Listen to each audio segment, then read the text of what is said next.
Welcome to Leka Eto Speak YouTube channel. Thanks for watching. Please don't forget to subscribe.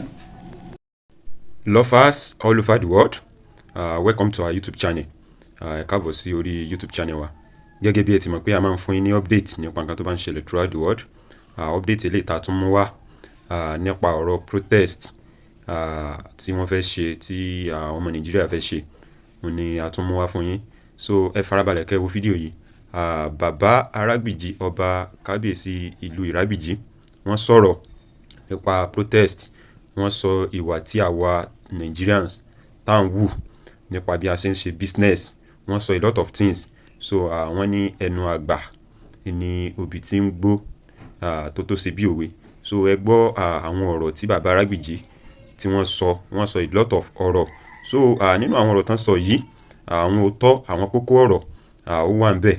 Because wọ́n ní ibi tí àgbàlagbà tó bá jókòó, tó bá ti ń wo ìran, tó bá ń wo sàkún kan, tí ọmọdé tó bá gun igi, tó bá tún lo ládà láti gun òkè, ojú ò lè tó nǹkan tí àgbàlagbà tó bá jókòó tí ó bá sọ, ojú ò lè tó. So ẹ gbọ́ a lot of ọ̀rọ̀, àwọn kókó ọ̀rọ̀ ẹ gbọ́ látẹnu bàbá Arágbìjí of Ìrágbìjí land. So ẹ jẹ́ ká mọ opinion yín, ẹ jẹ́ ká mọ ìwòye tẹ́yin náà fi wo ọ̀rọ̀ tí bàbá sọ àti ojú tẹ́yin fi wò pé táwọn èèyàn bá ṣe protest, ibi tó máa wó sí lélẹ̀, ibi tó máa wó sí lélẹ̀. So ẹ farabalẹ̀ kẹ́ gbọ́ nǹkan tí bàbá sọ. Gbogbo ọmọ Nàìjíríà, lọ́kùnrin lóbìnrin lọ́mọdé lágbà, a kí gbogbo àwa ọ̀dọ́, bẹ́ẹ̀ la kí àwọn ìwé àti gbogbo àgbàlagbà. Orílẹ̀-èdè Nàìjíríà yìí, orílẹ̀-èdè ẹyọkan tí a ní náà ni, àní mi, Ọlọ́run sì ní jẹ́ kí ó bàjẹ́. Àwọn nǹkan tó ń lọ lọ́wọ́ tí à ń fà, pàápàá jùlọ lórí ọ̀rọ̀ bí nǹkan ṣe wọ́n gógó, gbogbo wa la jẹ̀bi ẹ̀, gbogbo wa la jẹ̀bi ẹ̀. Fún àpẹẹrẹ, èèyàn lọ sí ọ̀dọ̀ olóko tó gbin àgbàdo, ó sì lọ ra àgbàdo tútù tó fẹ́ tà fún àwọn ènìyàn. Ó ra àgbàdo 10, ó rà ní 500 naira. Ó wá sí àgbàdo ìtàn, ó wá ta àgbàdo kọ̀ọ̀kan ní 200 naira. Ta ló fara nira wọn? Ṣé ààrẹ orílẹ̀-èdè yìí ló wá fara ni wá níbẹ̀ hùn? Àbí gómìnà ló fara ni wá? Ẹ jẹ́ káwa náà ó ṣe ìdẹ̀kùn fúnra wa. Ẹ má jẹ́ ká fi ara ni ara wa. Kì í ṣe ààrẹ orílẹ̀-èdè ní ó bá wa dáko.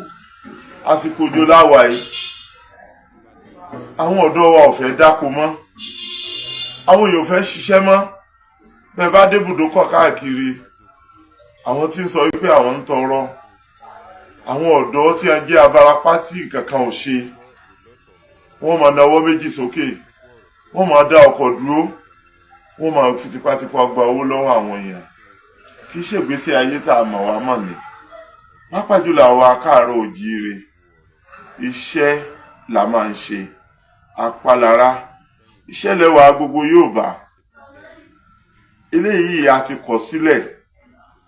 Bá ṣe sọ pé ata wọn, iṣu wọn, nǹkan kan wọn, èyí tá a bá gbìn sóko wa sáàtún lọ fowó rà ni.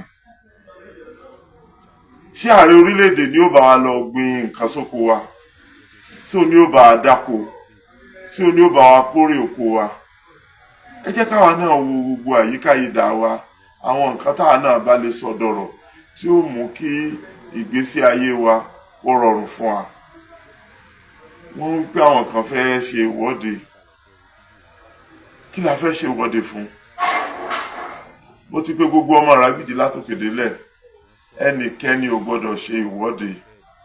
Bẹ́ẹ̀ ni mo rọ gbogbo àwọn ọ̀dọ́ káàkiri orílẹ̀-èdè Nàìjíríà, kì í ṣe ìwọ́de lọ̀rọ̀ wa kàn. Ẹnikẹ́ni tó bá fẹ́ ṣe ìwọ́de, kó lọ sí stéètì ẹ̀, stéètì tí wọ́n ti bí, kó lọ ṣe ìwọ́de níbẹ̀, kó lọ ṣe ìwọ́de pẹ̀lú gómìnà rẹ̀.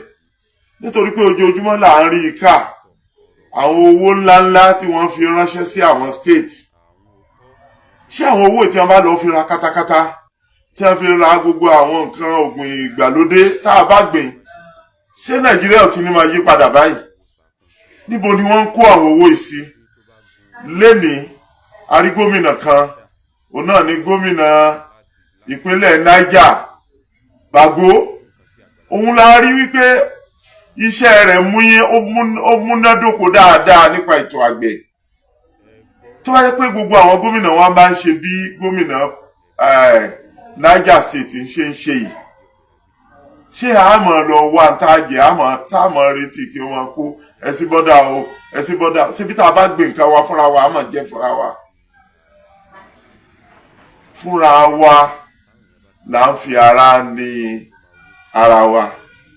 Bó ti sọ̀rọ̀ ẹni tí ó lọ sí ọ̀dọ̀ olóko tó ra àgbàdo tó lọ rà lọ́dọ̀ olóko nínú oko tó ra 10 ní 500 naira tí wọ́n ń ta ẹyọ kọ̀ọ̀kan ní 200 naira. Àwọn tá ń sin adìyẹ tá ń ní ẹyin ó níye tá ń ta ẹyin ní àti poultry látòkó wa ìlú ni wọ́n ń tà nígboro. Èrè àjẹpajúdé ó ti pọ̀ jù, ìfarani ara ẹni ó ti pọ̀ jù. Eléyìí kì í ṣe ààrẹ ló ń ṣe fún wa, eléyìí kì í ṣe ìjọba ló ń ṣe fún wa, bí ó ṣe wípé àwa gan fara nira wa. Tá gómìnà wa kí wọ́n dìde nídìde wípé ẹni tó fẹ́ ṣiṣẹ́ kí wọ́n bá wa ṣe ìkúnlọ́wọ́ tó pọ̀ pẹ̀lú iṣẹ́ àgbẹ̀, kí ẹ jẹ́ kí àwọn ìjọba ìbílẹ̀ kí wọ́n lálàáfíà. Agbègbè wọn ti fún wa ní autonomy pé wọ́n máa fún wa lówó, ẹni tó jẹ́ á ní àǹfààní àti mọ ẹni tó bá wù wá. Kí ìjọba ìbílẹ̀ ò jẹ́ tíá, kí INEC ó take over àti máa ṣe election ìjọba ìbílẹ̀, kó jẹ́ pé ẹni tó bá wù wá tó bá wù aráàlú tá a mọ̀ pé ó ṣiṣẹ́ tí ò ní náwó wá nàkúnà tí ò ní bayé ìjọba ìbílẹ̀ jẹ́ ńlá á máa dìbò fún. Káà sì rẹ́dí wípé èyíkéyìí ó bá ti ṣaburú ń bẹ̀ kó máa lo ẹ̀wọ̀n. Ká ná owó ìjọba ìbílẹ̀ láti ṣe àtúnṣe sí ìjọba ìbílẹ̀. Tí ìjọba ìbílẹ̀ bá dáa, èèyàn díẹ̀ ní ó wojú state. Tí ìjọba ìbílẹ̀ bá dáa, ọ̀pọ̀lọpọ̀ èèyàn tí ẹ̀ nímọ̀ yìí pé ìjọba àpapọ̀ wà níbì kan. Ẹ jẹ́ ká mójútó Nàìjíríà, kì í ṣe ìwọ́de. Mélòó nínú àwọn tó ṣe ìwọ́de tí aláwọ̀ fẹ́ ṣe ìwọ́de? Mélòó ló lóko? Mélòó ló lódò? Mélòó ló níṣẹ́ tí wọ́n ń ṣe? Bí ó ṣe pé àwọn kan ń wọ́nà àti da orílẹ̀-èdè yìí rú, wọ́n fẹ́ lo orúkọ ìwọ́de yìí láti bà orílẹ̀-èdè Nàìjíríà jẹ́. Wọ́n sì ní alátìlẹyìn láti òkè òkun láti pé kí wọ́n bà ìlú yìí jẹ́. Ọlọ́run sì ní fún wọn ṣe. Mo rọ̀ gbogbo àwọn ọ̀dọ́ wa, ẹ má bá ẹnikẹ́ni kópa nínú àṣewọ́de. Ẹ jẹ́ kó olúkálùkù wa ó lọ múra. Ó ṣe wà ní kìló wà ń gbàǹjà. Gbogbo orílẹ̀-èdè káàkiri àgbáyé kò síbi tó rọrùn báyìí. Ṣùgbọ́n káwọ́ múra ká ṣiṣẹ́ ní orílẹ̀-èdè wa, ká rí pé orílẹ̀-èdè Nàìjíríà ó rọrùn fún wa, ó ṣe é ṣe fún wa, ó ṣe é gbé fún wa. Àìtí ìjáde lé ọ̀pọ̀lọpọ̀ ọmọ yìí pé àwọn ojú àwọn èèyàn ń rí pọ̀npọ̀n náà yẹn lẹ́yìn odi. Kódà ọ̀pọ̀lọpọ̀ ọmọ Nàìjíríà míì ti ń bẹ lẹ́yìn odi. Ìyà tí ń jẹ ẹlòmíì ó pọ̀ débi ìhìn. Ṣùgbọ́n àwọn tá a wà nílé, Nàìjíríà ló free jù ní gbogbo orílẹ̀-èdè tí mo ti rí. Ó lọ bí iṣẹ́ ẹjọ́ 5, ó gbowó oṣù kan. Saturday and Sunday ó ní lọ bí iṣẹ́. Ó dẹ̀ gbowó dídí ọ̀sẹ̀ yẹn. Láwọn orílẹ̀-èdè kan, ó ṣiṣẹ́ ó gbowó ni. Iṣẹ́ tó bá ṣe lówó rẹ̀. Láwọn orílẹ̀-èdè kan tó bá lọ líìfù, kò sówó líìfù. Tó bá fẹ́ ná owó ní líìfù, ó fowó pamọ́ ni. Láwọn orílẹ̀-èdè kan kò sí sátidé kò sí sunday. Ọ̀pọ̀lọpọ̀ àwọn ìdẹ̀kùn tá a rí, Ọlọ́run jẹ́ kí dẹ̀kùn máa pọ̀ sí fún wa. Ṣùgbọ́n káwa náà gbìyànjú ká jókòó gẹ́gẹ́ bí ọmọ orílẹ̀-èdè àní orílẹ̀-èdè míì. Ọlọ́run ní jẹ́ Nàìjíríà ó dàrú o. Over 200 million èèyàn níbo là á sá sí. Àwọn tí ẹ sì pé kówó ọ̀pọ̀lọpọ̀ wọn ni ẹ nílé lókè òkun níbi tí wọ́n sá lọ. Níbo làwọn sá lọ? Ọlọ́run ní lé wa, kò ní lé àlékúlè. Orílẹ̀-èdè Nàìjíríà ò ní bàjẹ́. A rọ àwọn ìjọba wa látòrí ààrẹ lórí àwọn governors wa, gbogbo ìgbésẹ̀ tó bá yẹ ká gbé láti ṣe ìdẹ̀kùn fún àwọn èèyàn, ẹ jẹ́ ká ṣe é. Ẹ jẹ́ kí àwọn gómìnà kí wọ́n ná owó stéètì fún ìlọsíwájú stéètì. kẹ́nà fún ìlọsíwájú stéètì. Oúnjẹ tá a jẹ a gbọ́dọ̀ lè máa ṣe fúnra wa, a gbọ́dọ̀ lè gbin oúnjẹ wa fúnra wa, a gbọ́dọ̀ lè dá oko nínú ẹ̀rùn nínú òjò. Irrigation ẹ lọ fọwọ́ ṣe, ẹ ra katakata gbogbo local government ń bẹ kí ó gbogbo state kọ̀ọ̀kan rí wípé ó ti ẹ̀bùrú tán yẹ́yẹ́ katakata márùn-ún ní local government kọ̀ọ̀kan, káwọn àgbẹ̀ kó rọ̀ wọ́n lọ́rùn láti dáko, kí wọ́n sì ṣe ìkúnlọ́wọ́ fún wọn pẹ̀lú pé ó dá o kí la fi tọ́jú gbogbo nǹkan èrè oko tá a bá rí o nǹkankan tó yẹ ká ṣe ni.